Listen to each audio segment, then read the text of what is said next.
Let me go check with my boss, right, to make sure all your questions are answered properly. Wait here, right? Now guys, please don't take this phone, right? She's got a dog, right? Right. Hand signals, stay. What's the dog do if it's trained? It stays. It doesn't stay if you just say stay. It stays if you go stay. Yes or no? Yes. All right, so now I'm not calling customers dogs. Don't get me wrong, I'm trying to, it's the only illustration I can come up with. Wait here, wait here, wait here. They'll sit there. I don't want them up walking around. I've lost car deals early in my career with a customer walk around, they're walking around the dealership, they look out the showroom window, they look out on, what's that road, the Black Horse Pike, and there goes a blue, whatever competes with the Malibu down the street. And they're like this. I've come back to my desk and they're gone. It's because I didn't tell them to wait there, I'll be right back. I didn't tell them to sit. Let me have the keys to your vehicle. I gotta get their what? Appraised. Their trade-in, right? And I want their driver's license. And the reason I want their driver's license is I'm going to be ultimately positioning myself to take them on a demonstration drive. And I'm not going to personally go on a demonstration drive with anyone unless I know who they are and I have and my boss has their driver's license. Okay? Now, if the procedure here at this dealership is any different than that, that's fine. I'm just saying personally that's what I want to do. Okay? Do we have control of the environment at this point with the client? Yes or no? Yes. Do we have a whole ton of information? Do we have a visual picture of what this client needs and wants? Yes or no? Yes. Right? Has it felt like an interrogation? No. No. It's a conversation. So we're going to leave the client. Now I might offer to get him a soda or a cup of coffee, right? It would only make sense. You can take that note at this point in time.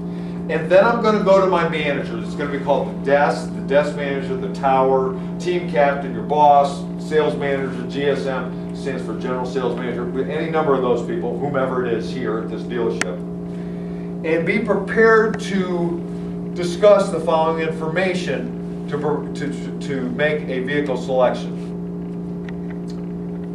When you go to the manager, be prepared for the manager to say, where's your customer physically at? When I was a manager, the worst thing,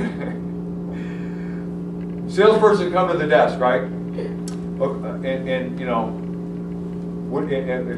This would really grind me when I was a general manager. And I'd have a desk manager or managers working deals with my salespeople, right? And, okay, what's up? What do you got, man? Well, these people, they blah, blah, blah, blah, blah, blah, blah. Okay, now here's what I want you to do. Oh, well, they're gone. What do you mean they're gone? Well, they left 10 minutes ago.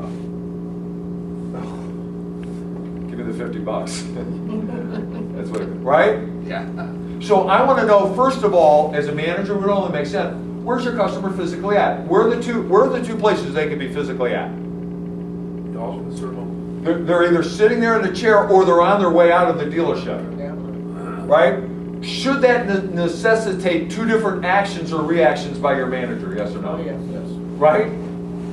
He or she, the manager, is in a more relaxed environment, situation, and attitude to say, they're sitting at my desk. What do they think you're doing here? Checking availability. Make sure the exact part they want is still available. Great. Or the salesman could say what? Boss, they're leaving. Hi, my name's Craig Lockhart. Couldn't help but see you heading towards the door. Right? We take care of everything you needed today? Oh yeah, everything. We're just here to look around. Great. I want to get to them. Or have somebody else get to them to help you. It's called a TO, turn over your deal, to another salesperson or a manager. Or the manager will go up and take care of it. Yeah, right? No. Right?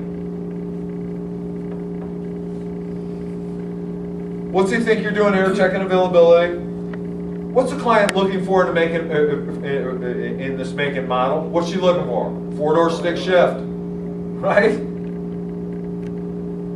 She wanted a light, medium, or dark color car. Well, she said white, but we agreed on white. And boss, I know we don't have any white Malibus back there. That's what she wants. So I'm thinking a silver one. He says, yeah, I like the way you think. You know your inventory. That's right. You bet I do, boss.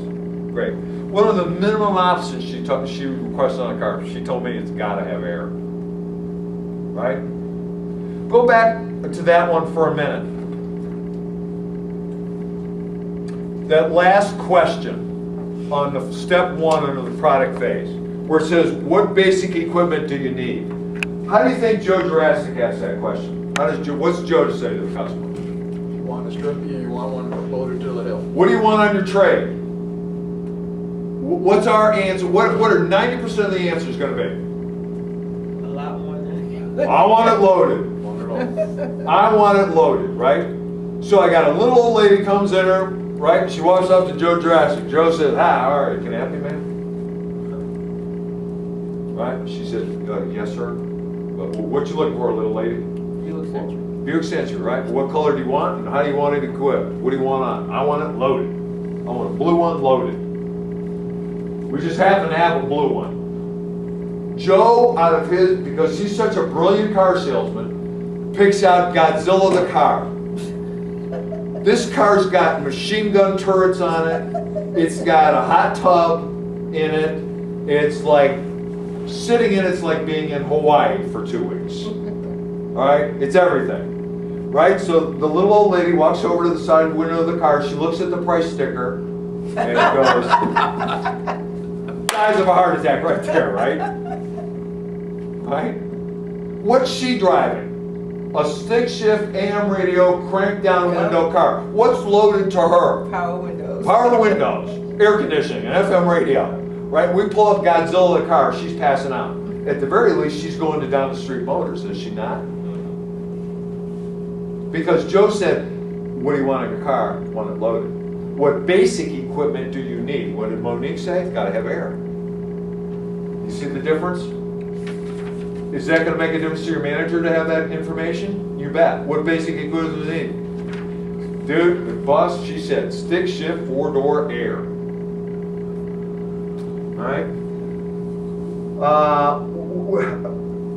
What do you think your customers' hot buttons are? What's their dominant buying motors? Well, I know, boss, I'm pretty sure it's 4-door. She's driving a 2-door right now, and that's the biggest change she wants. She needs 4 doors. She got 2 boys, 6'5" and 6'2". That 2-door's got to be a pain, is what I'm figuring. Great, good information there, Mr. Salesman. What makes you think this client can afford this car? Well, she's going to put $5,000 down. I asked her if anything in her previous credit history prevented her from using primary lender. She said no. So other than tax and tax, she can put $5,000 down. She's prepared to pay about $30 more a month than she's currently paying, which is $3, whatever the figure was. Right? Hadn't shopped anywhere else, saw the Malibu on TV. She's it, no one else needs to be here. I told her when she wanted to be around financially, she's trading in that Pontiac out there. Here's the keys. Could the manager, with that information that you just gave him or her to the manager, sell that person a car in a virtual world without ever coming in physical contact with that customer through you, based on the information you just shared with him or her? Yes or no? Yes. You bet. Because you've painted a picture of your customer's needs and wants. So now you've got 2 people helping Monique select her car. So now we, based on the information, are going to select a car that's been in stock the longest. Why? Big circle with a bunch of arrows coming off of it? Bonus. Bonus. That's been in stock the longest, that's the least expensive, the most closely matches the client's needs and wants.